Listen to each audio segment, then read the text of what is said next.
આગળ વાત કરી નવસારી જિલ્લામાં ઉપરવાસમાં પડેલા ભારે વરસાદથી જળાશયો છલકાયા. પૂર્ણા, અંબિકા અને કાવેરી નદીમાં ઘોડાપૂરની પરિસ્થિતિ છે. પૂર્ણા નદી પર 29 ફૂટની સપાટી પરથી પાણી વહી રહ્યા છે. નદીમાં પૂર આવતા શહેરનો 30થી વધુ ટકા વિસ્તાર પાણીમાં ગરકાવ છે. શાંતાદેવી રોડ, ગધેવન, કાશીવાડી વિસ્તાર કે જે પૂરથી પ્રભાવિત છે. એક જ અઠવાડિયામાં બીજી વખત વરસાદ આવતા લોકોને હાલાકી વેઠવાનો વારો આવ્યો છે. જિલ્લામાં 1 લાખથી વધુ લોકો પ્રભાવિત થયા હોવાનું પણ અનુમાન છે. 10,000થી વધુ લોકોનું સ્થળાંતર કરવામાં આવ્યું છે. તંત્રની કામ વગર બહાર ન નીકળવાની લોકોને અપીલ છે.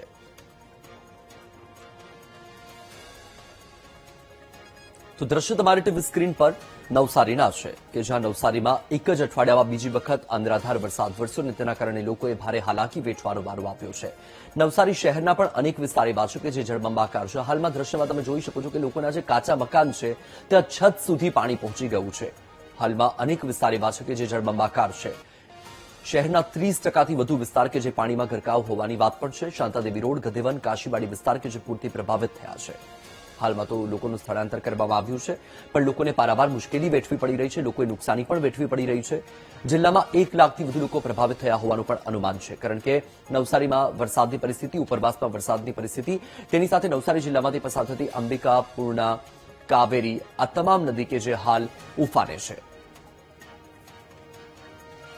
ડાંગ, સુરત, તાપી અને નવસારી જિલ્લામાં વરસેલા વરસાદના કારણે નદીઓ બેકાબુ બની ગઈ હતી ને હાલ પૂર્ણા નદી નવસારી શહેરમાં ઘૂસી ગઈ છે. પૂર્ણા નદી નવસારી શહેરમાં આ મોસમની ત્રીજી રેલ આપી છે, કારણ કે વધુ પડતા વરસાદના કારણે નવસારીનો 30% જેટલો વરસાદ પાણીમાં ગરકાવ થઈ ગયો છે. વધુ વરસાદના કારણે વિવિધ સોસાયટીઓમાં અને ઘરોમાં પાણી ભરાઈ જવાના કારણે લોકોને ભારે હાલાકીનો સામનો કરવો પડી રહ્યો છે. આ વિસ્તાર દેખાઈ રહ્યો છે, વિસ્તાર શાંતાદેવી, કાશીવાડી અને રુસ્તમવાડી સાથે મિથિલા નગરી વિસ્તાર છે. વિસ્તાર સમગ્ર પાણીમાં ગરકાવ થઈ ગયો છે.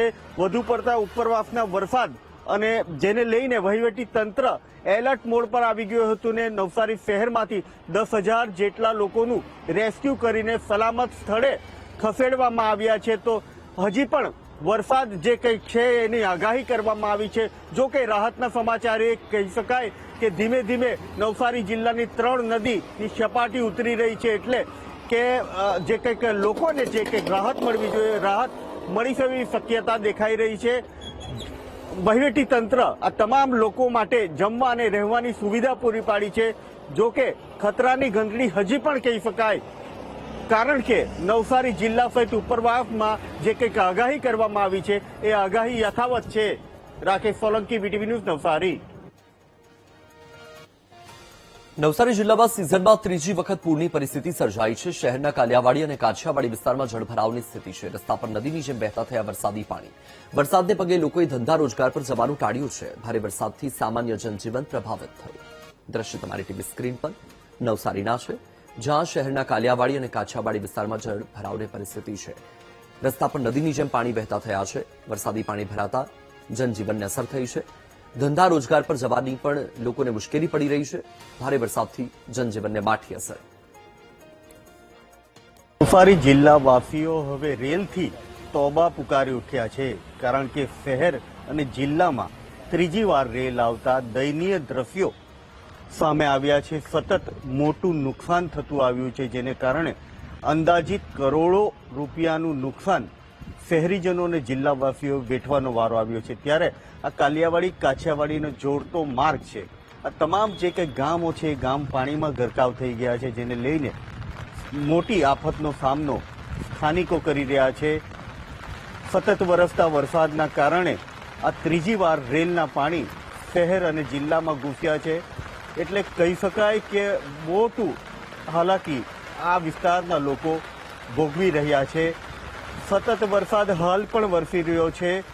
અનેક વિસ્તારોમાં પોતાના ઘરમાં રાખેલી ચીજ વસ્તુઓ અનેકવાર પાણીમાં ગરકાવ થઈ ગઈ છે, જેને લઈને રાતવાસો બહાર કરવાનો વારો આવ્યો છે. સતત મહાનગરપાલિકા દ્વારા સૂચનાઓ પણ આપવામાં આવી હતી, પરંતુ આ પાણીનો નિકાલ કેવી રીતે કરવો એ કોઈ એક્શન પ્લાન ઘડવામાં નથી આવ્યો. વિદેશોની વાત કરીએ તો વિદેશોમાં મુશળધાર વરસાદ વરસતો હોય છે, પરંતુ અડધો કલાકમાં જ જનજીવન થાળે પડી જતું હોય છે. ત્યારે આપણા દેશમાં જ કેમ રેલ એક મોટો પ્રશ્ન થયો છે. Rakesh Solanki, VTV news, Navsari.